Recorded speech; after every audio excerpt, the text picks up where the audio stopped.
300-350 মতন ভিতরে আছে। এখন বললাম তা আমার কাছে অত আনন্দ লাগে না, যেহেতু আমার ভাইরা সবাই ভিতরে হয়ে গেছে এখনো। তারা যতদিন বাইর হয়ে আসবে সেদিন আমার কাছে আনন্দ লাগে। আমার তোক দিতে আছে বিধে আমি কাউকে এখন দায়ী করতে পারতেছি না। কারো দায়ী করি না, হ্যাঁ কাউরে দায়ী করি না, ভাগ্য খারাপ ভাগ্য কাউরে দায়ী করি না।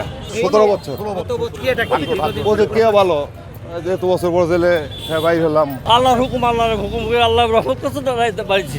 কেউ না আল্লাহ দায় না, নিজের তকদিরের উপর জীবন। আওয়ামী লীগ সরকার বেশিরভাগ ভারত আর হাসিনা, এতে আর কোনো সন্দেহ নেই। আলহামদুলিল্লাহ, আল্লাহ লাখো কোটি শুকরিয়া ভাই। এর সমান আনন্দ আর নাই। নিজের বাবাকে 17 বছর পরে কাছে পাইছি, আলহামদুলিল্লাহ। কিছু বলার নাই। আর কি বলেন না, খুবই খুশি, অনেক খুশি, আমাদের অনেক খুশি লাগতেছে। অনেক বছর পরে আমরা পাইছি, 17 বছর পর। আমরা অনেক খুশি, আর কিছু বলার লাগবে না। এই অনুভূতি 17 বছর পর আব্বু বের হচ্ছে, মনের কাছে খুবই ভালো লাগতেছে। আমি যখন ক্লাস 3য় শ্রেণীতে পড়ি তখন থেকে আব্বু জেল কারাগারে আটক, এখন 17 বছর পরে সে বের হলো। তো আলহামদুলিল্লাহ, সর্বোপরি আল্লাহর কাছে শুকরিয়া। আপনারা সবাই দোয়া করবেন আমার আব্বুর জন্য সুস্থতা কামনা করে এগুলো শেষ করছি। আসসালামু আলাইকুম। 4 গুণ শক্তিশালী এনজাইম ও অধিক ফেনা সমৃদ্ধ অরিক সিলভার ওয়াশ মাত্র 70 টাকায়।